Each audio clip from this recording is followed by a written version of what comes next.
علامہ سید عقیل الغربی رونق افروز ممبر ہو یہ مجلس کے اعلان سماعت فرما لیں۔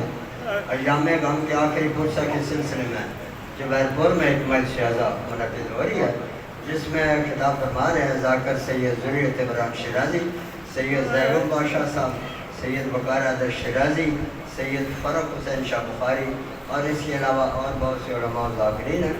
وہ خطاب فرمائیں گے 8 ربیع الاول کو یہ جبیر پور میں مجلس شہزہ منعقد ہو رہی ہے۔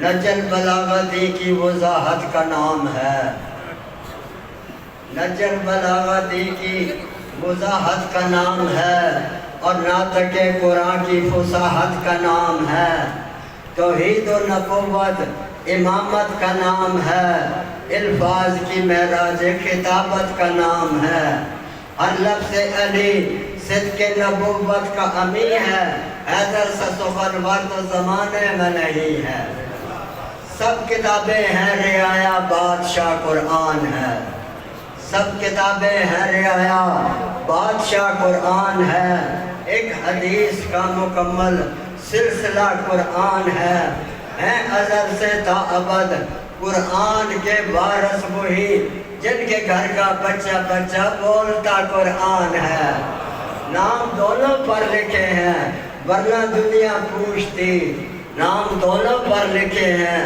ورنہ دنیا پوچھتی، کون سا نجل بلاغہ کون سا قرآن ہے۔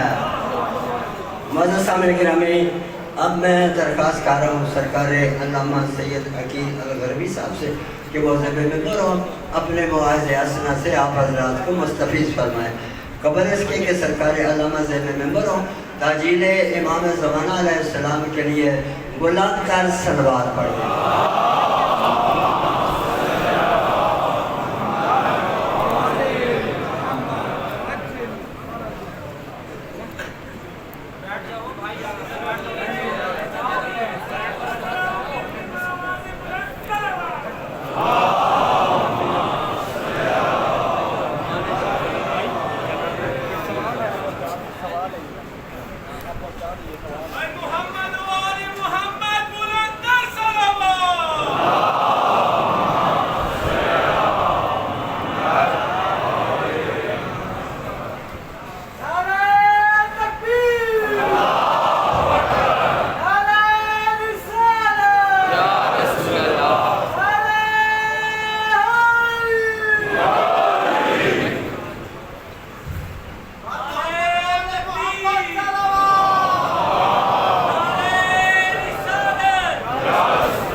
الحمد لله رب العالمين والصلاة والسلام على أشرف الخلائق أجمعين سيدنا وسيد الأولين والآخرين حبيبنا وحبيب إله العالمين إمام المرسلين وخاتم النبيين شفيع المذنبين ورحمة للعالمين أبي القاسم المصطفى محمد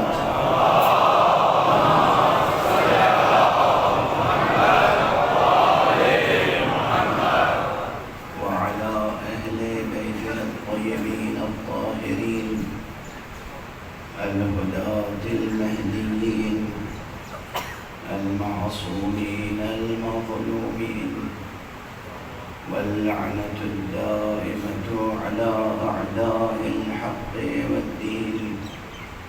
أما بعد فقد قال الله تعالى عز اسمه في محكم كتابه ومتقن خطابه. بسم الله الرحمن الرحيم.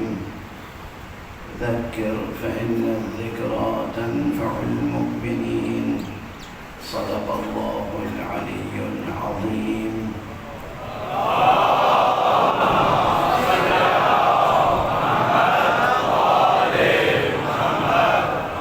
ایک اور بلندر صلوات پڑھنا.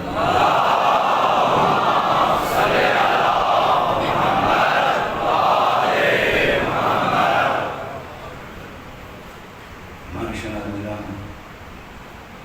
شہر چکوال کے مؤمنین اور اطراف شہر چکوال کے مؤمنین کا مجمع ہے، جہاں مجھے پہلی مرتبہ سعادت ذکر نصیب ہو رہی ہے.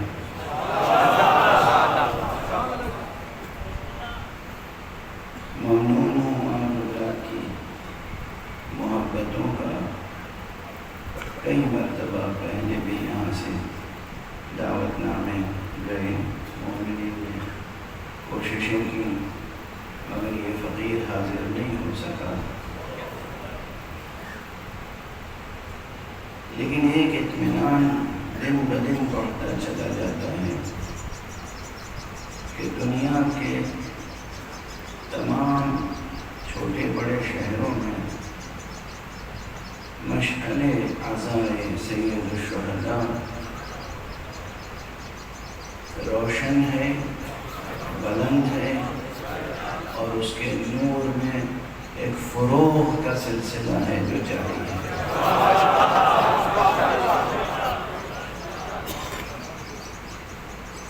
اس کا سبب اصل تو یہ ہے کہ قیام عزائے سید الشہداء ہم پر، آپ پر، یا کسی مسلمان پر یا کسی انسان پر اللہ نے واجب نہیں قرار دیا.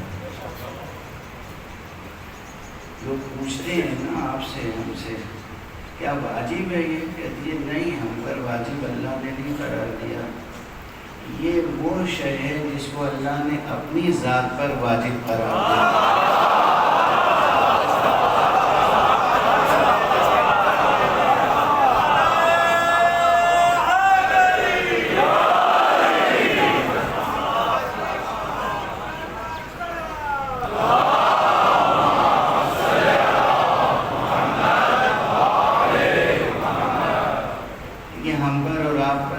قرار دے دیتا تو عزاداری بھی ویسی ہی ہوتی جیسے نمازیں ہوتی ہیں.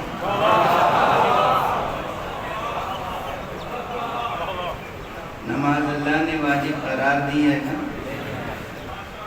سب پڑھتے ہیں نماز. روزہ واجب قرار دیا ہے ہم پر، سب رکھتے ہیں. حج واجب قرار دیا ہے، سب کرتے ہیں. خمس واجب ہے، سب دیتے ہیں. زکوٰۃ واجب ہے، سب ادا کرتے ہیں. اللہ کو اس انسان کی کمزوری کا علم تھا کہ جو چیزیں اس پر ہم واجب قرار دیں گے اس کو ادا کرنے میں یہ کوتاہی کرے گا. اس لیے قیام عزا کی ذمہ داری انسانوں پر نہیں، حق سبحانہ و تعالی نے اپنے اہتمام میں رکھا. یہ ہماری اور آپ کی سعادت مندی ہے کہ جو جتنا ممکن ہو اس میں شرکت کر لیں. جسے عام زبان میں کہتے ہیں کہ جس سے جو ممکن ہو اپنا حصہ ڈال دیں، اپنا سہم ڈال دیں. ورنہ قیام عزا، میں اگر روایتیں پڑھوں تو ابھی طبیعتیں منقلب ہو جائیں گی، ابھی آپ کریا کرنا شروع کر دیں گے. اگرچہ وہ روایتیں بھی آپ حضرات سنتے ہی رہتے ہیں. قیام عزائے سید الشہداء یعنی یاد سید الشہداء، احیاء امر سید الشہداء. یہ غم وہ ہے جو تمام انسان بھی اگر بھلا دیں تو اہتمام قدرت یہ ہے کہ یہ فطرت اسے بھلا نہیں سکتی، یہ فطرت اسے بھلا نہیں سکتی۔ کوئی حرج نہیں ہے اگر چند جملے شروع میں بھی میں روایت عرض کر دوں، آپ گریہ بھی کر لیں، کوئی حرج نہیں ہے، پھر میں فضائل عرض کر دوں۔ روایت ہے کہ جب سرکار سید الشہداء کی شہادت ہو گئی تو آسمان سے لہو برسا۔ روایت ہے کہ کوئی کپڑا زیر آسمان دھو کے سوکھنے کے لیے ڈالا نہیں جاتا تھا مگر یہ کہ اس پر خون کے چھینٹے نظر آتے تھے۔ روایت ہے کہ بیت المقدس میں کوئی پتھر نہیں اٹھایا جاتا تھا مگر اس کے نیچے سے تازہ لہو جوش مارتا ہے، یعنی زمین نے خون کے آنسو گریہ کیا، آسمان نے لہو برسایا، اور نہ جانے کتنی آیات الہیہ ظاہر ہوئیں، کتنی نشانیاں، کتنے معجزے ظاہر ہوئے۔ غم حضرت ابو عبداللہ الحسین میں یہ اس بات ہی کی تو نشانی تھی کہ یہ باہتمام حق، باہتمام خدا دست قدرت ہے کہ جو اس غم کو برپا کیے ہوئے ہیں۔ اور بعض روایتوں میں یہ کہ 40 روز تک یہ سلسلہ جاری رہا، 40 دنوں تک آسمان سے لہو برستا رہا۔ اور بعض حضرات معترض ہوتے ہیں اور روایات کو کی تضعیف کرتے ہیں کہ روایتیں ضعیف ہیں، روایتیں کمزور ہیں۔ اگر روایت کے ساتھ کوئی درایت بھی ہو تو پھر انکار مشکل ہو جاتا ہے۔ ایک عجیب و غریب فقرہ ہے کہ جب جناب زینب سلام اللہ علیہ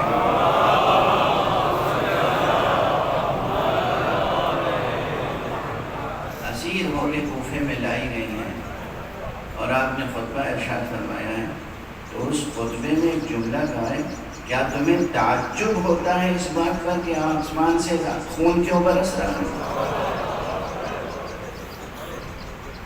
یہ فقرہ، کیا تمہیں اس بات پر تعجب ہوتا ہے کہ آسمان سے خون کیوں برس رہا ہے؟ اس کے معنی یہ ہے کہ خون برس رہا تھا، سب دیکھ رہے تھے اور ایک حیرت میں مبتلا تھے، تعجب تھا کہ یہ کیا ہو رہا ہے۔ تو یہ جو میں نے عرض کیا ابتدائی میں، یہ کوئی صرف خطیبانہ فقرہ نہیں تھا، یہ ایک حقیقت ہے۔ اور پھر یہ بھی اسی تسلسل میں عرض کر دوں جو میں اس سے قبل کہتا رہا ہوں مختلف جگہوں پر، خدا نہ کرے کبھی وہ دن آئے، وہ ساعت آئے، خدا نہ کرے، اور انشاءاللہ نہیں آئے گی وہ ساعت، لیکن جسے کہتے ہیں کہ کسی قضیے کو حل کرنے کے لیے کوئی مفروضہ قائم کر کے گفتگو ہوتی، فرض کر لیں کہ کبھی پھر کوئی ایسا دن آ جائے، ایسی ساعت آ جائے کہ روئے زمین کے تمام انسانوں میں کوئی ماتم کرنے والا موجود نہ ہو، کوئی گریہ کرنے والا موجود نہ ہو، تو خدا کی قسم پھر یہی ہوگا کہ آسمان سے لہو برسے گا، زمین لہو اگلے گی، درخت کی شاخیں ماتم کریں گی، دریاؤں کے پانی لہو بن جائیں گے اور نیزوں اچھلیں گے، پھر یہ ہوگا۔ یہ غم باہتمام خدا قائم ہے۔ یہ آپ سب حضرات کی سعادت مندی ہے، خوش قسمتی ہے، خوش حسبی ہے، خوش گوہری ہے، خوش نسبی ہے کہ آپ اس ذکر پاک میں شریک ہوتے ہیں، ہم اس ذکر پاک میں شریک ہوتے ہیں۔ جو جس حیثیت سے شریک ہوتا ہے اسے شکر کرنا چاہیے۔ شکر، لفظ شکر یاد رکھیے گا۔ ناز، ہم لوگ جب کہتے ہیں ناز کیجئے، فخر کیجئے، تو یہ گویا ادائے شکر کی ہی قسموں میں ہے، ورنہ دوسرے معنی میں فخر، تکبر، ناز وہ زیبا نہیں ہے۔ پیغمبر اکرم صلی اللہ علیہ وسلم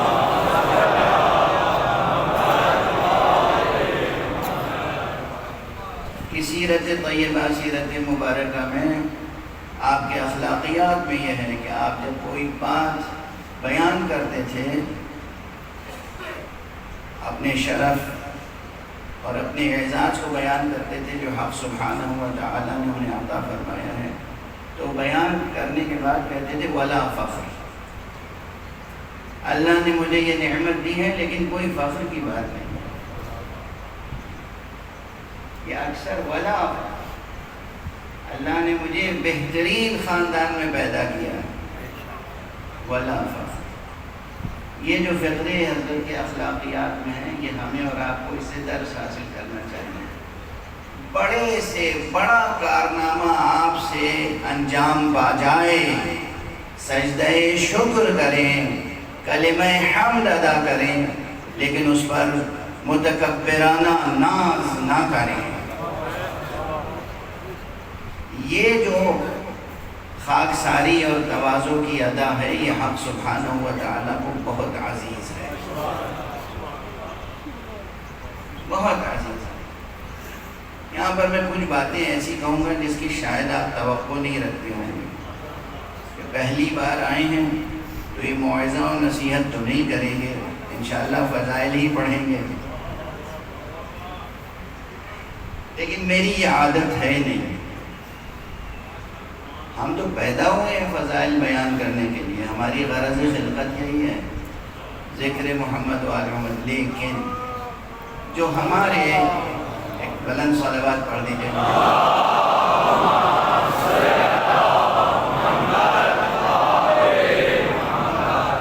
ہم ایک ایسی جگہ مجلس پڑھ رہے ہیں جہاں اطراف و جوانب میں بہت سے ذاکرین بھی ہیں جو ذاکر کے عنوان سے شہرت رکھتے ہیں۔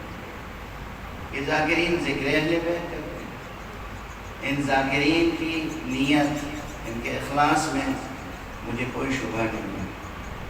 ذاکرین تو ذاکرین ہیں، میں تو کہتا ہوں کہ عزاداروں کے، عام عزاداروں کے قدموں کی خاک بھی سرمہ چشم ہے۔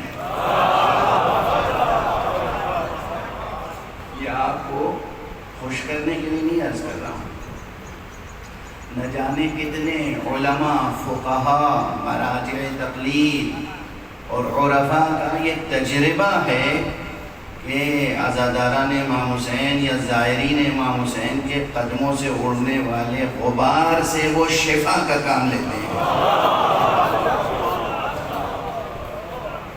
اپنی قدر و قیمت جانیں، سمجھیں،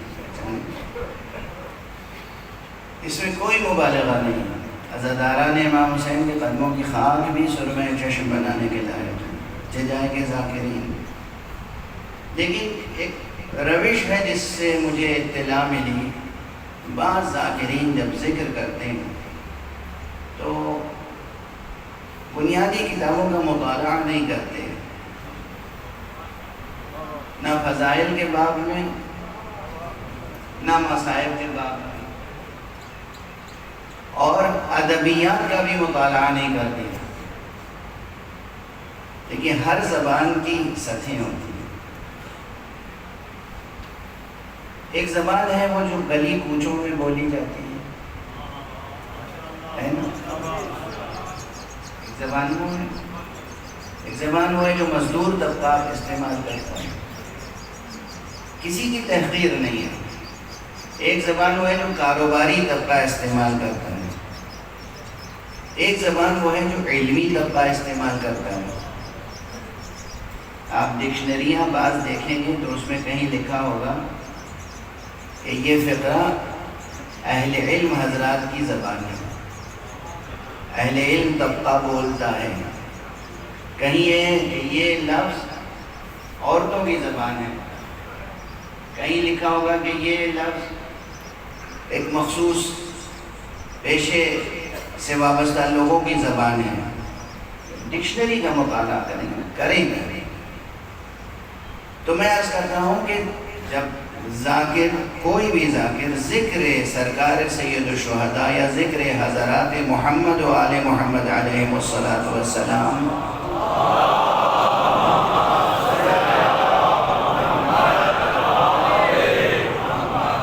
کرنے کے لیے مائک پر آئے، ممبر پر آئے، تو تو سب سے پہلے تو اسے یہ سوچنا چاہیے کہ ہمیں بہتر سے بہتر اور بلند سے بلند زبان استعمال کرنی ہے۔ کس کا ذکر کرنے جا رہے ہیں؟ اب وہ گلی کوچوں کی زبان استعمال نہ ہو، وہ عام محاورے استعمال نہ ہو جو ہم اپنے لیے استعمال کر لیتے ہیں، اپنے جیسوں کے لیے استعمال کر لیتے ہیں۔ اس کے لیے بھی کیا کرنا ہوگا؟ آپ کو مطالعہ کرنا ہوگا، کتاب پڑھنی پڑے گی۔ اگر آپ سندھی زبان میں کچھ کہنا چاہتے ہیں تو کم سے کم عبداللطیف بھٹائی کا مجموعہ پڑھیں گے، دیکھیں اس بزرگوار نے کون سی زبان استعمال کی ہے۔ آپ پنجابی میں پڑھنا چاہتے ہیں تو پنجابی کے جو بزرگ صاحب دیوان شعراء عرفا گزرے ہیں، ان کے کلام کو پہلے خوب اچھی طرح پڑھیں، اسے جذب کریں، اور اس سطح پر آپ اپنی زبان کو ڈھالیں۔ اردو میں اگر تقریر کرنی ہے تو مقصود بھی ذات نہیں ہے، لیکن کم سے کم غالب کو، میر کو، ذوق کو، انیس کو، دبیر کو پڑھیں اور جذب کریں، اور اس کے بعد منبر سے وہ زبان استعمال کریں کہ جو زبان آپ کے لیے حتی الامکان بلند ترین زبان ہو، کہ جس سے آپ نذرانہ عقیدت اور خراج عقیدت اپنے مولا کی بارگاہ میں پیش کر سکیں۔ واضح ہے؟ یہ ریاض آپ کو کرنا پڑے گا، کوئی اور بزم نہیں ہے، یہ بزم سید الشہداء ہے، بزم اہل بیت ہے۔ زبان کی تطہیر سب سے پہلے ضروری ہے۔ زبان اچھی ہو، پاک ہو، بلند ہو، ادبی ہو، تہذیبی قدریں ان آپ کے ہر لفظ سے محبت کا جوش بھی ظاہر ہو اور تہذیب کا رنگ بھی نمایاں ہو۔ تہذیب، ثقافت۔ یہ منبر جو ہے، یہ منبر لفظ کون سا لفظ ہے جانتے ہیں؟ بہت سے لوگ میم بے رے لکھتے ہیں، ہے نا، میم بے رے، منبر، یہ غلط ہے۔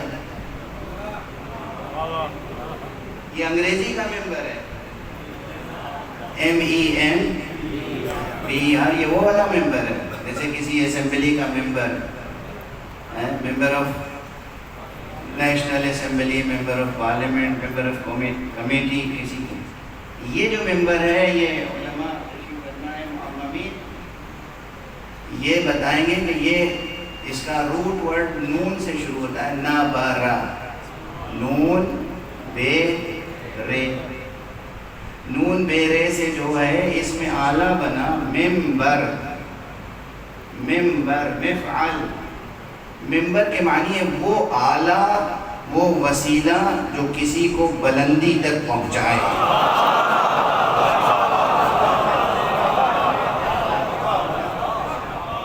اب املا بھی درست رکھیے گا اور معنی بھی، لکھا جائے گا میم نون بے رے، یہ ہے ممبر۔ اب وہ نون بے رے اور میم یہ حروف ایسے ہیں کہ جب یکجا ہوتے ہیں تو ہر حرف تھوڑا سا سمٹتا ہے، جیسے مجمع سمٹ کے بیٹھتا ہے، دوسروں کو جگہ دیتا ہے، کثرت وحدت میں بدلتی ہے۔ تو اسی طرح سے میم کی آواز، نون کی آواز، رے کی آواز، یہ سب بے کی آواز سمٹ کے ممبر بن جاتا ہے، تو نون غائب ہو جاتا ہے، آپ سمجھتے ہیں وہ دوسرا میم وجود میں آ گیا، نہیں، وہ منبر ہے، منبر، ممبر۔ واضح ہوئی بات ہے؟ کیا معنی اس کے؟ نبرہ کے معنی ہے بلند ہوا، یمبرو یعنی بلند ہوتا ہے، ممبر یعنی وہ آلہ، وہ وسیلہ، وہ ذریعہ جو انسان کو بلند کرے۔ تو بلندی تک پہنچنے کے لیے دو شرطیں عرض کر رہا ہوں۔ پہلی بات یہ ہے کہ اس بلندی تک پہنچنے کے لیے خود اپنے نفس کو، ذہن کو، قلب کو، نیت کو بہت بلند رکھنا ہوگا۔ ذرا بھی محض شہرت طلبی یا محض دنیا طلبی داخل نہ ہو۔ اگر دنیا طلبی داخل ہو گئی، شہرت طلبی داخل ہو گئی، تو پھر نفس بلند نہیں ہو سکتا۔ دنیا پست ہے، پست ہے، پست ہے، یاد رکھیے گا دنیا ایسی ہی ہے کہ امیر المومنین نے اسے 3 طلاقیں دی ہیں. جسے بابا نے 3 طلاقیں دے دی ہوں، اولاد کو لازم نہیں ہے کہ اس سے زیادہ محبت سے پیش آئیں.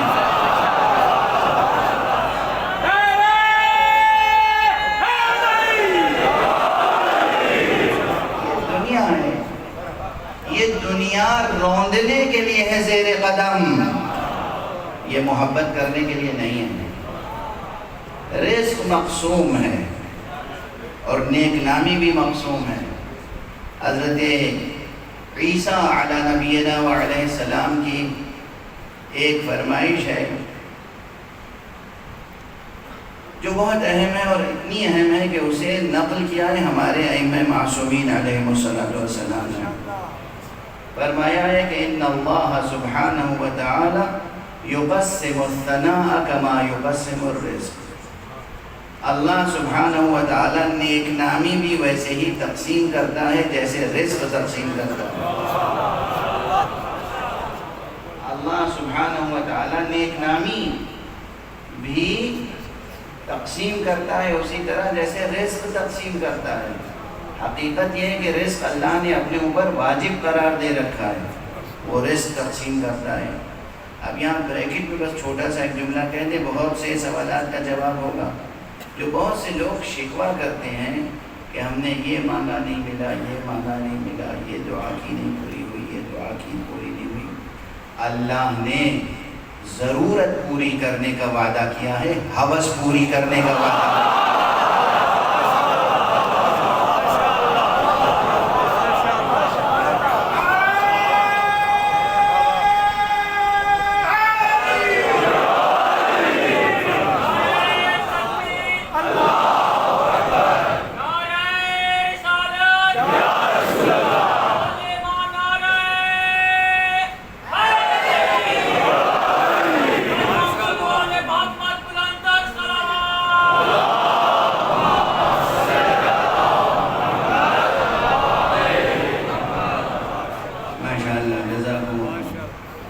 آپ ان مطالب کی بھی قدر شناسی کا ثبوت دے رہے ہیں. یہ مسائل ہیں کہ شکوک شبہات نہ جانے کتنے ذہنوں میں ہیں. خواتین اکثر نشستوں میں سوال کرتی ہیں، مرد سوال کرتے ہیں، اکثر لوگ آتے ہیں رزق میں تنگی ہے. خدا کی قسم اللہ نے اپنے ہاتھ میں رزق رکھا ہے. خدا کی قسم. ایک بات اور یاد رکھیے، اللہ سے محبت کرنا سیکھیے. جب اللہ کا کوئی مومن بندہ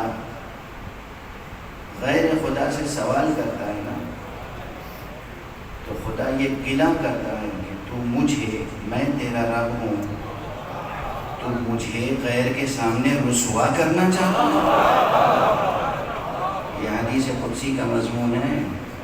میری شکایت غیر سے کرنا کہ خدا نے یہ نہیں کیا. یہ حدیث قدسی کا مضمون ہے. وہی جو غالب نے کہا اسد شکوہ کفر و دعا نا سے پاسی، اسد شکوہ کفر و دعا نا سے پاسی، ہجوم تمنا سے ناچار ہیں ہم. شکوہ اللہ کا غیر سے کر رہے ہیں، یہ اللہ کو پسند نہیں. اللہ سے محبت کرنا سیکھیے. بنیاد دین محبت ہے. اگر محبت نہیں ہے تو اللہ کسی سے کوئی رشتہ قبول نہیں کرتا، کچھ نہیں قبول کرتا. بار بار یہ اس سلسلے مجالس میں یاد دہانی کر رہا ہوں. قرآن مجید کی مشہور آیت ہے، آپ میں سے اکثر کو یاد ہوگی.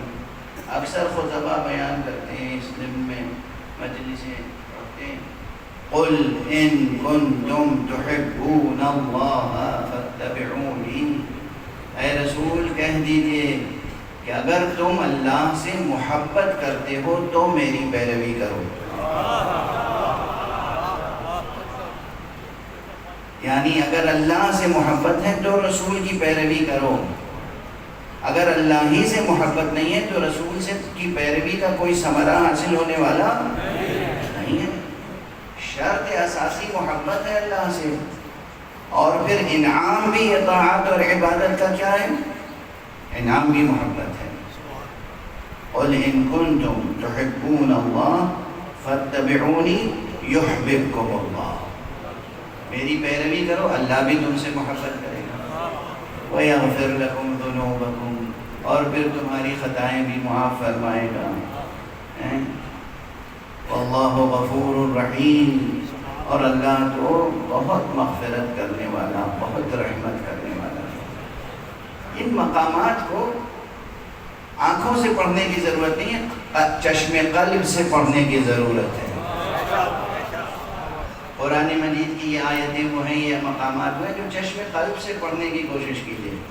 اللہ محبت کا متقاضی ہے آپ سے، اور اس نے خود آپ سے کتنی محبت کی ہے اور کتنی محبت کرتا ہے، اس کا اندازہ کرنے کے لیے اپنے چاروں طرف نظر ڈال لیجیے۔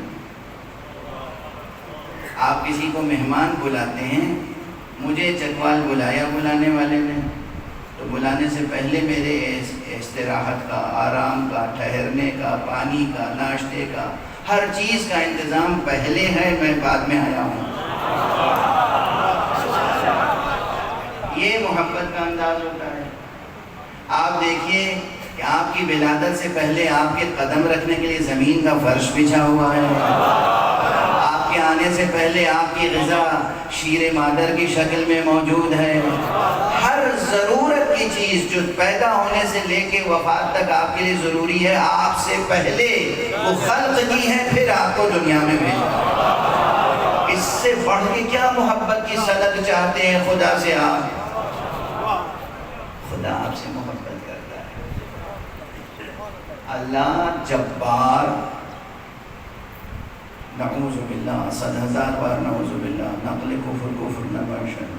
اللہ قہار و جبار کوئی بادشاہ نہیں ہے، اللہ خوشامد پسند شہنشاہ نہیں ہے، اللہ نعوذ باللہ کوئی طاغوت نہیں ہے، نعوذ باللہ 100,000 بار نعوذ۔ اللہ رب ہے، رب خالق ہے۔ ہر خالق کو اپنی مخلوق سے محبت ویسے ہی ہوتی ہے۔ پھر یہ خالق وہ ہے کہ جو عالم بھی ہے، حکیم بھی ہے، قادر بھی ہے، رب بھی ہے۔ رب یعنی پروان چڑھانے والا، پرورش کرنے والا۔ اسی لیے ہم کہتے ہیں کہ آپ حضرات موت سے بھی ڈرا نہ کریں۔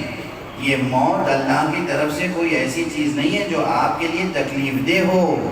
اگر آپ اللہ سے محبت کرتے ہیں تو موت بھی آپ کے لیے انعام الہی بن کے آئے گا۔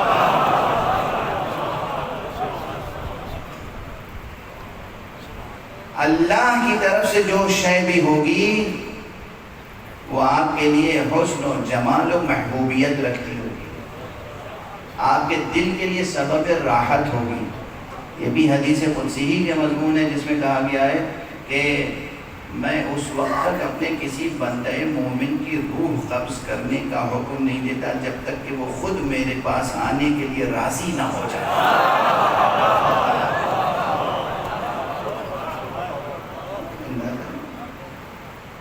اس لطف الہی کو، اس محبت الہیہ کو اپنی زندگی میں لمحہ بلمحہ لمس کیجیے۔ جو غفلت میں گزرتی ہے زندگی، وہاں وحشت ہوتی ہے۔ جب غفلتوں میں گزرتی ہے زندگی تو وحشتیں ہوتی ہیں، لیکن اگر بیدار ہو قلب معرفت کے ساتھ تو ہر گزرنے والے لمحے میں لطف الہی، محبت الہیہ، کرم ربوبی، اس کی پرورش کا لطف اور کرم اور اس کا احسان لمس کر سکتے ہیں۔ آپ لمس کر سکتے ہیں۔ میں یہ عرض کر رہا ہوں، خدا سے محبت کریں اور اس کے بعد پھر اللہ کی اطاعت و بندگی کریں، اپنے نفس کی قدر و قیمت پہچانیں۔ میں نے چند باتیں جو گزارش کی وہ اسی آیت کی روشنی میں جو سورہ مبارکہ ذاریات کی آیت میں نے پڑھی ہے آپ کے سامنے۔ غالباً سورہ مبارکہ ذاریات کی یہ 55ویں آیت ہے، مشہور آیتوں میں سے ذکر فإن الذکریٰ تنفع المؤمنین۔ اے حبیب آپ یاد دہانی کراتے رہیے، یاد دہانی سے مومنین کو فائدہ پہنچتا ہے۔ اور اس کے فوراً بعد جو آیت ہے متصل آیت، وہ وہی مشہور معروف وہ بھی آیت ہے کہ وَمَا خَلَقْتُ الْجِنَّ وَالْإِنسَ إِلَّا لِيَعْبُدُونَ ذَكِّرْ فَإِنَّ الذِّكْرَى تَنْفَعُ الْمُؤْمِنِينَ وَمَا خَلَقْتُ الْجِنَّ وَالْإِنسَ إِلَّا لِيَعْبُدُونَ۔ یاد دہانی کراتے رہیے، یاد دہانی سے مومنین کو فائدہ پہنچتا ہے۔ یاد دہانی کیا ہے؟ وَمَا خَلَقْتُ الْجِنَّ وَالْإِنسَ إِلَّا لِيَعْبُدُونَ، ہم نے تو جن اور انس کو پیدا ہی نہیں کیا مگر اس لیے کہ وہ میری عبادت کریں، غلامی نہیں۔ عبادت و غلامی میں زمین آسمان کا فرق ہے۔ غلامی مجبور انسان کرتا ہے، عبادت با اختیار انسان کرتا ہے۔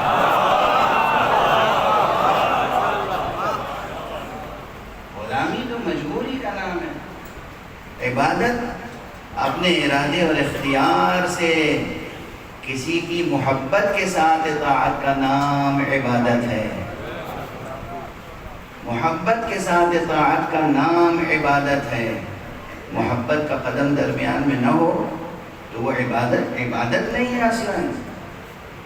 واضح ہے؟ یہ وہ پیغام ہے جو آج کل میں ہر جگہ پیش کر رہا ہوں، لیکن وہ تسلسل بھی باقی رہے کہ جب آپ ممبر پر تشریف لائیں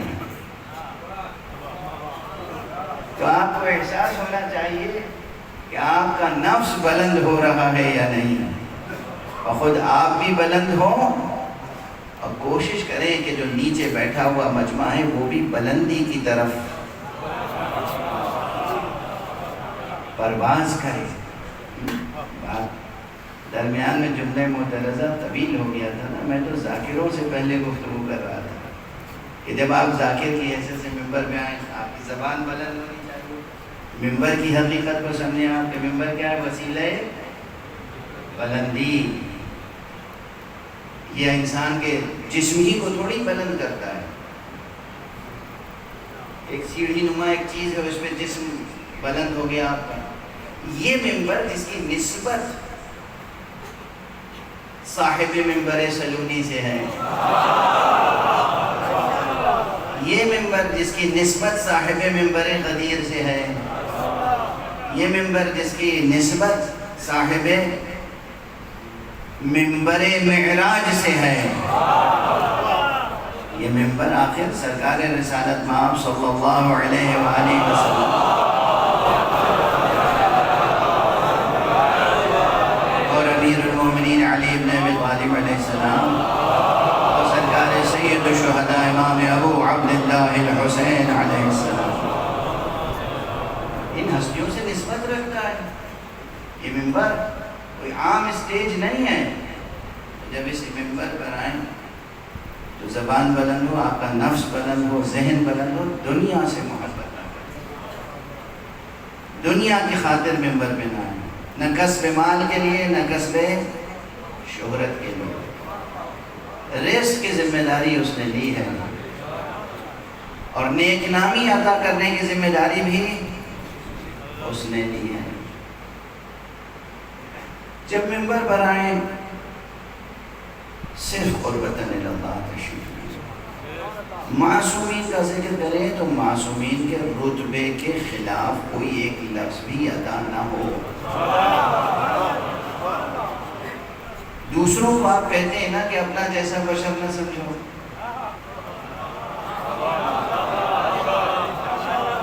آپ بھی اپنا جیسا نہ سمجھیں، خود قیاس کر کے مکالمے، جیسے ذاکرین بہت سے مکالمے ترتیب دیتے ہیں، مولا نے یہ کہا اور فلاں نے یہ کہا اور فلاں نے یہ کہا، ترتیب دیتے چلے جاتے ہیں۔ یہ مکالمے آپ کیسے ترتیب دیتے ہیں؟ آپ نے سنا نہیں، کسی کتاب میں وجود نہیں رکھتے وہ مکالمے، آپ خود سوچتے ہیں نا، سوچنے کے لیے قیاس کس پر کرتے ہیں؟ میں ہوتا تو یہی گفتگو ہوتی، آپ قیاس کرتے ہیں، آپ سوچتے ہیں اور آپ اس کو بیان کرتے ہیں، ہمدردی سے صحیح، عقیدت سے صحیح، مگر یقین رکھیے بہت سے ایسے مکالمے ہوتے ہیں جو آپ کے ذہن کی تخلیق ہوتے ہیں مگر شایان شان معصوم نہیں ہوتے۔ تو یہ جو معممین علماء ہیں یہ وہاں معترض ہوتے ہیں، یہ کیا کہہ دیا آپ نے، یہ کیوں کہہ دیا آپ نے؟ جب یہ معترض ہو تو آپ کو رنجیدہ نہیں ہونا چاہیے. کوئی دشمن نہیں ہے آپ کا، کوئی عمامے والا کسی ذاکر کا دشمن نہیں ہے. آپ ذاکرین ہمارے دست و بازو ہیں، آپ ذاکرین ہمارے چشم، ہماری آنکھوں کا نور ہیں، آپ ذاکرین ہمارے دہن کی زبان ہیں. جہاں تک ہم نہیں پہنچ سکتے آپ پہنچتے ہیں. تو ہماری توقع بس یہ ہے کہ آپ اپنے زبان کی تطہیر کریں، مصادر سے روایتیں لیں، اور ہر روایت کی جو ہر کتاب میں لکھی ہوئی ہے اس لائق نہیں ہوتی ہے کہ اسے پڑھ دیا جائے. ہر روایت بھی اس قابل نہیں ہوتی ہے کہ آپ نے کتاب میں دیکھا اور پڑھ دیا اور پھر ہمیں آ کے دکھا رہے ہیں، ہم نے اعتراض کیا تو بتا رہے ہیں دیکھیے یہ کتاب میں لکھا ہوا ہے. ذرا اتنا تو اعتبار کیجئے کہ آپ سے پہلے شاید یہ کتاب ہم پڑھ چکے ہوں گے.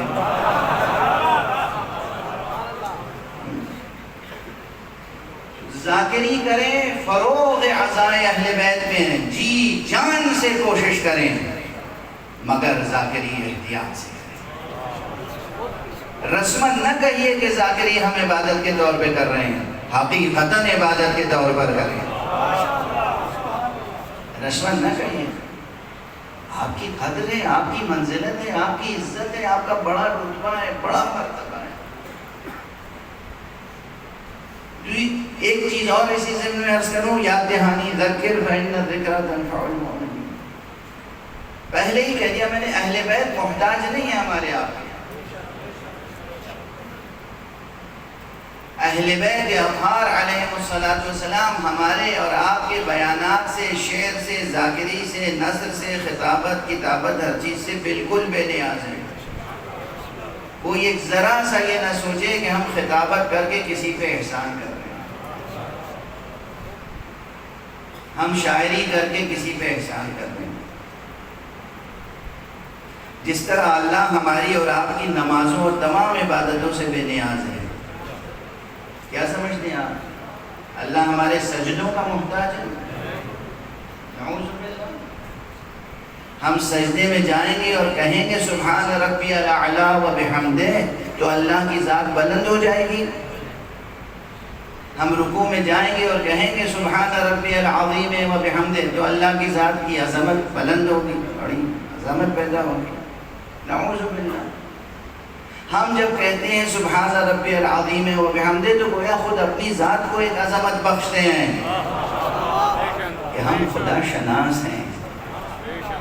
ہم جب سجدے میں جاتے ہیں جتنا ہم سجدے میں سر جھکائیں گے اتنا ہی اللہ ہمیں بلندیاں عطا کرے گا. اللہ نے ہمیں بلندیوں پر بلندیاں عطا کرنے کے لیے مسلسل متصل بلندیوں پر بلندیاں عطا کرتا چلا جائے، اس لیے اس نے مسلسل اور متصل ہم پر سجدے واجب قرار دیے ہیں. وہ یہ نہیں چاہتا کہ آپ ایک حالت میں جمود کی حالت میں رہیں. یہ بھی یاد رکھیں. آپ اپنے ٹارگٹس مقرر کرتے ہیں، آپ اپنے مقام و منزلت کا تصور کرتے ہیں، ہمارے پاس یہ ہونا چاہیے، ایسا گھر، ایسی کاریں، ایسی سواریاں، ایسے نوکر چاکر، دنیاوی چیزیں سب، اور اس کو اپنی بڑائی کی نشانی اور پہچان بنا لیتے ہیں، اسٹیٹس سمبل بنا لیتے ہیں. اللہ چاہتا ہے مسلسل ترقی کرتے رہو، کوئی حد یقف نہیں ہے، کہیں ٹھہرنا نہیں ہے. آپ کو مسلسل بلندیوں تک جانا ہے. مسلسل بلندیوں تک جانے کی حکمت عملی یہ ہے کہ جو سب سے بلند ذات ہے اسی کی چوکھٹ پر مسلسل سجدہ ریز ہوتے رہو، مسلسل سجدہ ریز ہوتے رہو. اللہ بلندیاں عطا فرمائے گا. بہت سے روشن فکر مذاق اڑاتے ہیں نماز کا. اللہ کیا محتاج ہے؟ وہ غنی علی الاطلاق ہے، سجدوں کا محتاج ہے. یہ 5 وقت کی نمازیں ہر روز پڑھنے کے لیے مجھ سے تو ایک صاحب کہاں کرتے تھے، بہت مشہور شاعر تھے، دانشور تھے. اور کہا کرتے تھے کہ یہ نماز اور یہ سب جو ہے نا یہ شریعت کا پورا یہ مولویوں کا بنایا ہوا ہے، اللہ میں نیاز ہے، اسے کیا ضرورت ہے؟ اور بہت مشہور شاعر تھے، اب میں اس وقت نام نہیں لینا چاہتا، پوری اردو دنیا میں بڑی شہرت ہے ان کی، لوگ انہیں مفکر شاعر کہتے ہیں، میں انہیں متفکر شاعر کہتا ہوں۔ اور مثلا ان کا یہ عجیب و غریب مصرع ہے کہ بدنام نہ کیوں ہو خم گردن یہ خودی کا، ذرا دیکھیے گا، واہ واہ کرنے سے پہلے سوچ لیجیے گا، فرماتے ہیں بدنام نہ کیوں ہو خم گردن یہ خودی کا، مارا ہے ازل سے تیری سجدہ طلبی کا، یعنی اللہ کی طرف سے جو سجدے کی طلب ہے وہ اتنی گراں ہے کہ ان کی خودی جو ہے وہ گویا مزمحل ہوئی جا رہی ہے۔ بدنام نہ کیوں ہو خم گردن، یہ جھکنا رکوع میں سجدے میں، بدنام نہ کیوں ہو خم گردن یہ خودی کا، مارا ہے ازل سے تیری سجدہ طلبی کا۔ اور پھر وہ فرماتے ہیں کہ جھکنا بھی برا اور جھکانا بھی برا ہے، چوکھٹ سے مٹا داغ میری خیرہ سری کا۔ آگے بڑھ کے انہوں نے فلسفہ دعا پہ بھی حملہ کر دیا، فرمایا کہ کچھ بھی نہ ملا ہاتھ کو کشکول بنا کے، یہ دست دعا کاسے خالی ہے خودی کا۔ اتفاق سے ان بزرگ شاعر کی خدمت میں میری حاضری بھی ہوا کرتی تھی، تو میں نے ان کے ان اشعار کی زمین میں خود اشعار کہہ کے انہی کی خدمت میں پیش کر دیے، اور گزارش یہ کی تھی کہ اللہ رے اعجاز یہ سجدہ طلبی کا، اللہ رے اعجاز یہ سجدہ طلبی کا، احساس تو بیدار ہے بندے میں خودی کا۔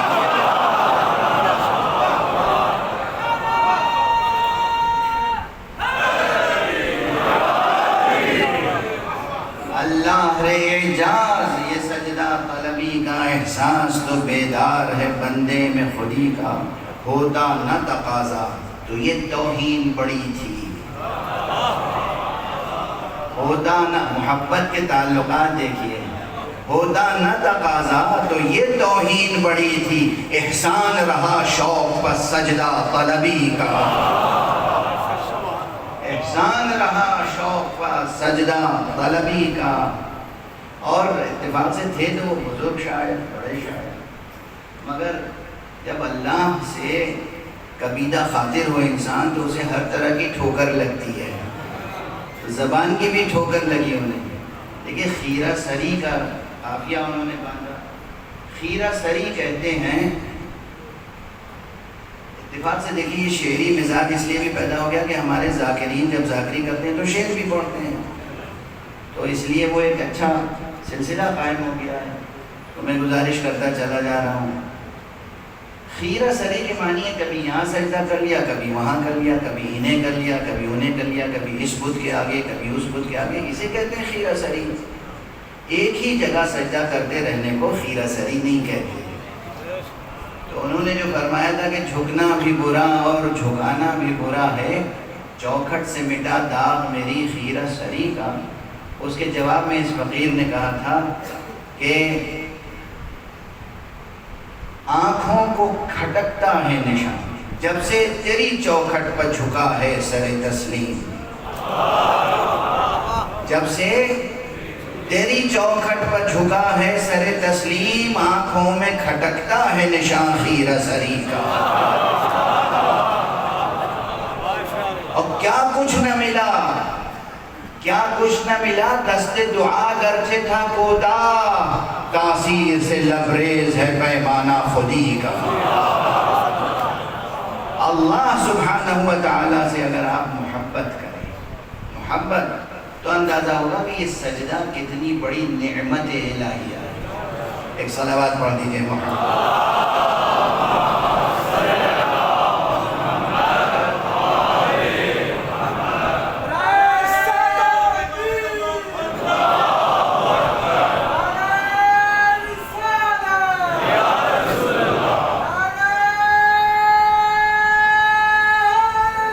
یا جب ذکر کرتے ہیں تو پہلی بات تو یہ کہ زبان کا معیار بہت بلند ہونا چاہیے، بہت بلند. گلی کوچوں کی، سڑک کی، بازار کی زبان استعمال نہ ہو، ممبر پر ذکر اہل بیت. خوب محنت کریں، اللہ آپ کی عمر میں برکت عطا فرمائے، اللہ آپ کے جذبے کو مضبوط سے مضبوط تر اور مستحکم سے مستحکم تر. مطالعہ کریں، مطالعہ، کتابیں کھول کے پڑھیں، اور یہ بھی یاد رکھیں کہ کتابیں کبھی کافی نہیں ہوتی. کسی کے لیے نہیں ہوئی تو آپ کے لیے کیا ہوگی؟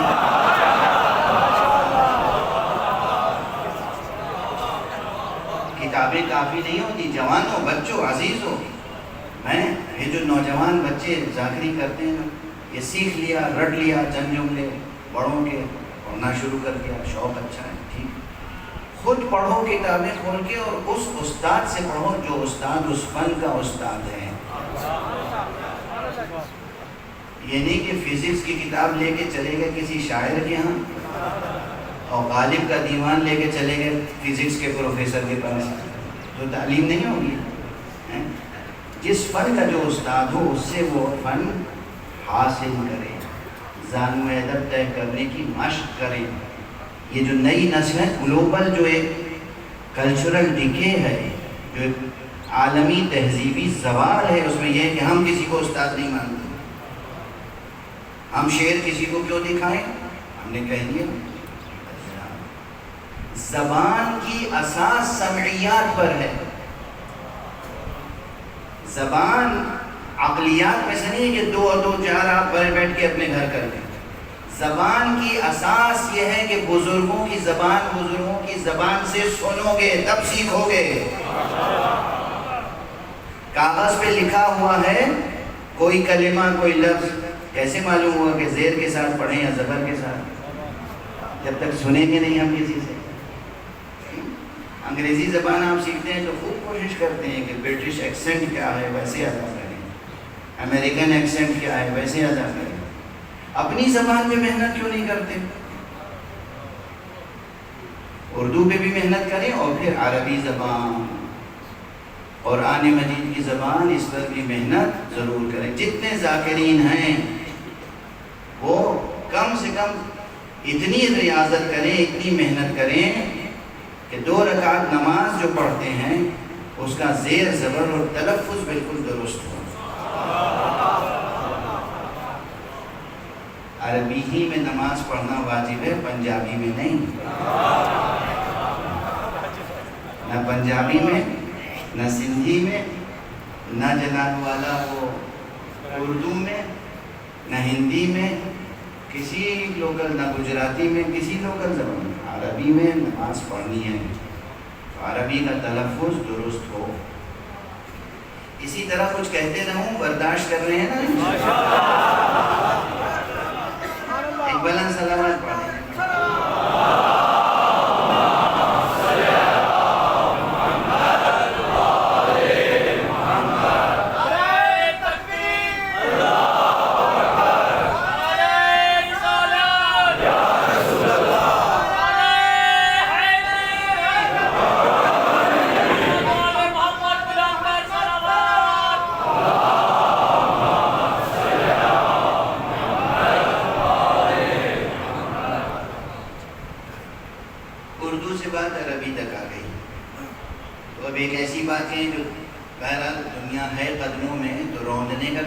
ہونا چاہیے. روندو بھی تو سلیقے سے نا. تو دنیا کے لیے بھی ایک بات کہتے ہیں اور دین کے لیے بھی. دست ادب جوڑ کے عرض کر رہا ہوں، کاش یہ بات دلوں میں اتر جائے. اور یہ بات بھی ہم لوگ 30-35 سال سے ہندوستان میں بھی کہہ رہے ہیں، اور بہت سے مسلم مینجمنٹ میں چلنے والے کالجز اور اسکولوں میں جا کے سمجھانا پڑا ہے. بھائی آپ ایک بہترین کالج چلا رہے ہیں، بہترین اسکول چلا رہے ہیں، اور جو نیشنل لینگویج ہے وہ پڑھا رہے ہیں. اس کے بعد آپ بچوں کی بہتری کے لیے کہ ان کے لیے جاب کے دروازے کھولیں، ملازمت کے دروازے کھولیں، رزق روزی کے دروازے کھولیں. سارے اب آج کل تو جتنے سلیبس ہیں نا، جتنے کورسز ہیں، سب اسی طرح ڈیزائن ہوتے ہیں نا، اسی طرح بنائے جاتے ہیں کہ جاب اورینٹڈ ہوں، رزق روزی کے دروازے کھولیں، دنیا کے دروازے کھولیں، آسمان کے دروازے کھولیں، یہ تو فکر ہی نہیں ہوتی ہے۔ لیکن ہم ایک ایسی بات کہہ رہے ہیں کہ زمین کے بھی دروازے کھولیں، آسمان کے بھی دروازے کھولیں، کیونکہ ہم تو اس مولا کے ماننے والے ہیں جس نے کہا ہے نا کہ پوچھو مجھ سے، پوچھو جو چاہے پوچھو، میں آسمانوں کے راستے تمہاری زمینوں کے راستوں سے زیادہ۔ تو اس منبر سے ہم وہ بات کہہ رہے ہیں کہ زمین کے راستے بھی کھلیں، آسمانوں کے بھی راستے کھلیں۔ جوان متنبع ہیں، ایک سینکڑوں فارمولوں کا ایک فارمولہ یہ ہے، عربی زبان سیکھیں، عربک لینگویج۔ اب اس میں بھی کتنے مغالطے ہیں معلوم ہے؟ یہ بوڑھے بزرگ جو بیٹھے ہیں یہ بہت فخر سے آ کے ہم سے کہتے ہیں آج میرے بچے نے عربی پڑھ لی۔ وہ کون سی عربی پڑھ لی؟ 30واں پارہ یا قاعدہ جو ہے اس میں الف بے ملا کے الف بے زبر اب یہ پڑھنا آ گیا، معنی نہیں آئے، عربی بولنا نہیں آیا، عربی سمجھنا نہیں آیا، عربی لکھنا نہیں آیا، صرف آپ کو ناظرہ دیکھ کے قرآن پڑھنا بچے کو سکھا دیا، آپ کہتے ہیں عربی سکھا دی۔ بھائی کب تک یہ مذاق کریں گے آپ اپنی نسلوں کے ساتھ؟ یہ عربی سکھانا تو نہیں ہوا، عربی زبان ہے، زبان، عربی زبان بولنا، سمجھنا، لکھنا، پڑھنا سکھائیے اپنی نسلوں میں۔ اس سے کیا فائدہ ہوگا؟ پہلے دنیاوی بات بتا دیں، جو لوگ بہت اچھے اسٹینڈرڈ کے کالج چلاتے ہیں اور اسکول چلاتے ہیں اس میں فارن لینگویجز پڑھاتے ہیں، اور آپشنل جو لینگویجز ہوتی ہیں اس میں 1-2 لینگویجز، کوئی اسپینش سیکھتا ہے، کوئی فرینچ سیکھتا ہے، کوئی جرمن سیکھتا ہے۔ عربی کا دور دور تک نام ہی نہیں آتا مسلم اسکولوں اور کالجز میں۔ فرینچ دنیا کی کتنی کنٹریز میں بولی پڑھی لکھی جاتی ہے؟ ایک فرانس، اور اس کے علاوہ تھوڑے سے وہ حصے جو فرانس کے یہ غلامی میں تھے، جیسے کینیڈا میں کیوبیک کا علاقہ جو مونٹریال وغیرہ کا علاقہ ہے، یا افریقہ کے کچھ کالونیز ہیں وہاں فرینچ پڑھائی جاتی تھی، اب وہاں سے بھی دھیرے دھیرے ختم ہو رہی ہے۔ لے دے کے ایک کنٹری، جرمن کتنے ملکوں میں بولی سمجھی لکھی پڑھی جاتی ہے؟ ایک کنٹری۔ بڑی زبانیں ہیں لیکن محدودیت ہے۔ عربی زبان بڑی بھی ہے، اور معلوم ہے کتنی کنٹریز میں نیشنل لینگویج، آفیشیل لینگویج اور نیٹیو لینگویج ہے؟ 1-2 نہیں، آپ جا کے دیکھ لیجیے گا، کم سے کم 32 کنٹریز ہیں، 32 ملکوں میں عربی زبان قومی زبان ہے، حکومت کی زبان ہے اور نیشنل لینگویج ہے۔ اگر آپ اپنے بچوں کو عربی زبان پڑھاتے ہیں تو کیا فائدہ ہوگا اس سے؟ ایک ساتھ 32 ملکوں کے دروازے کھل جائیں گے آپ کے لیے، گورنمنٹ سیکٹر میں بھی اور پرائیویٹ سیکٹر میں بھی۔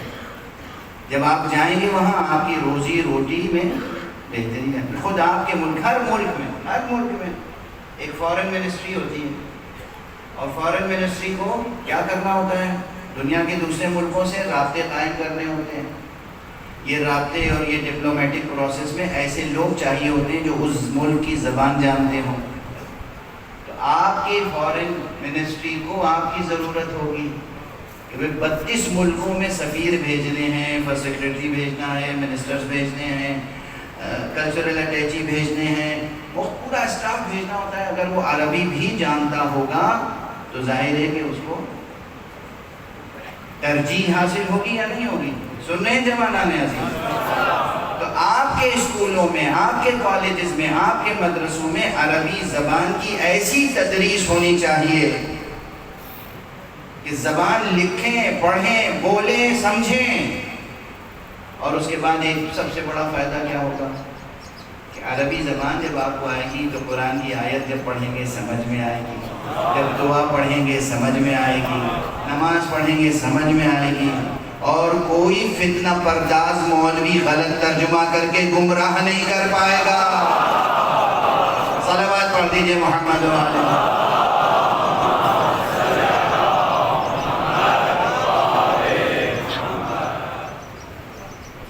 گرہ میں باندھ لی نصیحت اس فقیر کی، انشاءاللہ عمل ہوگا۔ آج ہی سے سب بچے محنت کریں گے، عربی زبان سیکھنی ہے ہمیں، اور پھر جب عربی زبان سب سیکھیں گے تو ہمارے ذاکروں کو تو خاص طور پہ سیکھنا چاہیے، تاکہ وہ اللہ کی بات، رسول کی بات، امام کی بات، ان کے فقرے یاد رکھیں اور صحیح زیر زبر، صحیح تلفظ کے ساتھ بیان کریں۔ واضح ہوئی بات؟ اچھا، اب ایک بات اور اس کے ساتھ ساتھ عرض کرتا ہوں آگے کہ عربی زبان تو آپ نے سیکھ لی، تلفظ کی جہاں تک بات ہے، پروننسیشن، تلفظ، ہندی میں کہتے ہیں اچارن، یہ جو ہے یہ بہت بڑی مصیبت نہیں ہے۔ یہ خاص طور سے جو بر صغیر کے لوگ ہیں، آپ حضرات مجھے معلوم ہے کہ توقع نہیں رکھتے ہوں گے کہ آج یہ سب میں پڑھوں گا، لیکن بہرحال قوم کی ضرورت ہے تو میں تو گزارش کروں گا کہ یہ جو بر صغیر ہے، اس بر صغیر کے لوگوں کی اللہ نے اپنے لطف و کرم سے ایسی تخلیق کی ہے کہ یہ جو حصہ ہے آپ کا، یہ مخارج حروف، یہ آپ کا جبڑا، آپ کی زبان، آپ کا حلق، یہ ایسا ہے کہ دنیا کی کوئی بھی زبان آپ بول سکتے ہیں۔ شکر کیجئے، شکر ادا کر، شکر ادا کر۔ دوسرے لوگوں کو ہم نے دیکھا ہے وہ آپ کی زبانیں نہیں بول سکتے، کسی عرب سے کہیے ٹے اور ڈال بول کے دکھا دے، بہت مشکل ہے۔ ایرانی برادران سے کہیے ٹے اور ڈال ڑے نہیں بول سکتے، مغربی لوگوں سے کہیے کہ آپ کی زبانیں بول کے دکھائیں، نہیں بول سکتے۔ مگر آپ جانتے ہیں آپ میں سے کتنے یہاں لوگ ہیں جو یورپ میں رہتے ہیں، امریکہ میں رہتے ہیں اور وہاں کی ان کی زبانیں بولتے ہیں انہی کی طرح۔ تو آپ اس قدرت کے عطیے کی قدر شناسی کریں، قدر دانی کریں کہ آپ کو جو اللہ نے خلقی طور پر عطا کیا ہے، یہ ایسا ساؤنڈ باکس اور ایسا آپ کو حلق اور ایسا دہن عطا کیا ہے کہ ہر حرف، ہر آواز آپ ادا کر سکتے ہیں، لیکن توجہ شرط ہے، توجہ۔ تو اگر توجہ ہو جائے تو آپ دنیا کی بڑی سے بڑی زبان سیکھ لیتے ہیں۔ یہ جو 2 رکعت نماز یا 4 رکعت نماز بھی پڑھتے ہیں آپ، اس میں کل کتنے سینٹنسز ہیں معلوم ہے؟ اتنا آسان کر کے کوئی مولوی بتائے گا نہیں آپ مولویوں کی، میں توہین نہیں کر رہا ہوں، میں آپ کی توجہ حاصل کرنے کے لیے یہ جملہ کہہ رہا ہوں، اتنا آسان کر کے کوئی نہیں بتائے۔ یہ جو 2 رکعت نماز صبح کی پڑھتے ہیں، 4 رکعت ظہر کی، 4 رکعت عصر کی، 3 رکعت مغرب کی، 4 رکعت عشاء کی، ان سب میں چیزیں تو مشترک ہیں، ایک ہی ہیں۔ یقین کیجئے کل 20 سینٹنسز ہیں، 20 جملے، اس سے زیادہ نہیں۔ کیا اتنے طے گزرے ہیں کہ 20 چھوٹے چھوٹے جملے صحیح یاد نہیں کر سکتے؟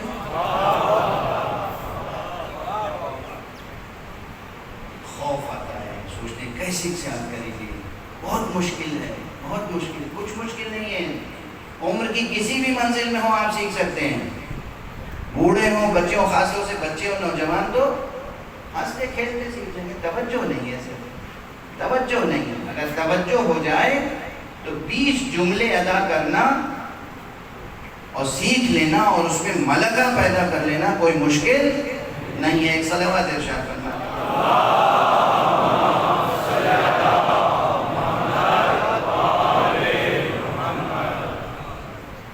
میں اسی طرح مکتبی انداز میں تھوڑی سی بات اور سمجھاؤں گا تاکہ سبق پورا ہو جائے۔ اب میں گنا بھی دوں نا آپ کو 20 جملے، 18 یا 20۔ ہر نماز شروع ہوتی ہے کس چیز سے؟ واجب سنا رہا ہوں ابھی، ظاہر مستحبات کی بات تو یہ ہے کہ 2 رکعت نماز واجب ادا ہو تو 2 منٹ میں ہو جائے گی، اور مستحبات کے ساتھ ہو تو ممکن ہے کہ 2 رکعت نماز 2 گھنٹے میں ادا ہو۔ ذمہ داری سے کہنا۔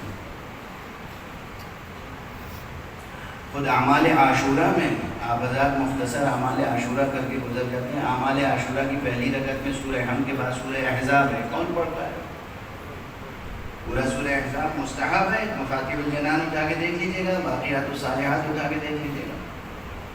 تو 2 رکعت نماز ادا کرنے میں کم سے کم 20 منٹ 25 منٹ 40 منٹ لگتے ہیں. 2 رکعت نماز میں قنوت میں طویل دعائیں ہیں. لیکن میں وہ بتا رہا ہوں جو واجب ہے. ٹھیک, اگر یہ واجب کی مشق ہو گئی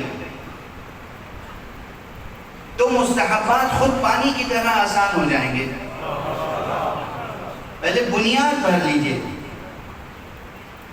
ہر واجب نماز شروع ہوتی ہے اللہ اکبر سے. 2 لفظوں کا ایک مکمل جملہ ہے, لیکن یہ ایسا جملہ ہے کہ اگر کوئی عارف اس کی تشریح کرے تو 200 صفحے کم سے کم لکھے گا. اللہ اکبر, یہ ایک سینٹنس. اس کے بعد سورہ الحمد پڑھنا ہے. کتنی آیتیں ہیں اس میں؟ 7.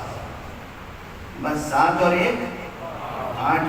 اس کے بعد ایک سورہ چھوٹا سا پڑھنا ہے. فرض کیجئے کہ آپ سورہ انا اعطینا پڑھتے ہیں, 3 آیتیں ہیں اس میں, 11 ہو گئی. اب آپ رکوع میں گئے, رکوع میں جانے سے پہلے کیا کہیں گے؟ وہی اللہ اکبر جو سیکھ چکے, اسی جملے کو دہرا رہے ہیں نا. رکوع میں گئے سبحان ربی العظیم و بحمدہ, یہ ایک جملہ ہے. اب اسے 3 بار کہیے, 5 بار کہیے, 7 بار کہیے, 9 بار کہیے, 11 بار کہیے, 70 بار کہیے, جملہ تو ایک ہے.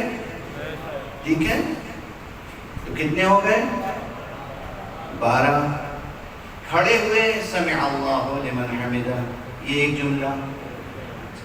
اس کے بعد اللہ اکبر کہہ کے سجدے میں گئے, سجدے میں پھر ایک جملہ کہنا سبحان ربی الاعلی,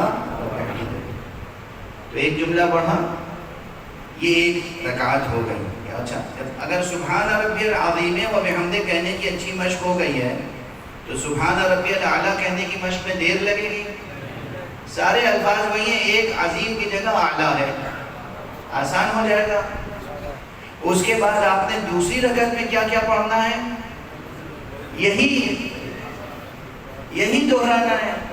ایک اس میں سورہ قل واللہ ایڈ کر لیجئے. اس کے بعد جب نماز ختم ہوگی تو 2 جملے ہیں تشہد کے اور ایک جملہ ہے سلام کا. کل 18-20 جملے ہیں نماز کے. کیا یہ 18 یا 20 جملے صحیح تلفظ کے ساتھ, صحیح زیر زبر کے ساتھ, صحیح مخارج کے ساتھ نہیں سیکھ سکتے؟ اتنے عاجز ہیں, اتنے گئے گزرے ہیں, ایسے جاہل ہیں, ایسے ان پڑھ ہیں, نعوذ باللہ من ذالک. نہیں ہے نا. جب نہیں ہے تو پھر سیکھ کے دکھائیے گا, بھولا نہ دیجیے گا. پھر ایک بلند صلوات پڑھ دیجیے گا.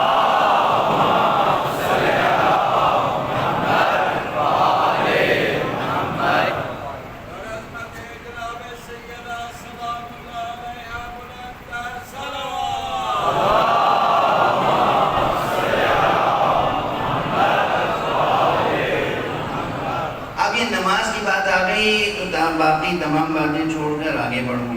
ایک عام بات ہو گئی ہمارے ذاکروں میں کہ نماز اور عزاداری کا تقابل کرنا. یہ ماشاءاللہ ایک ذوق ہے, چٹخارا ہے زبان کا. توبہ کیجئے, توبہ, خوف خدا کیجئے. حسین سے ڈریے, علی سے ڈریے.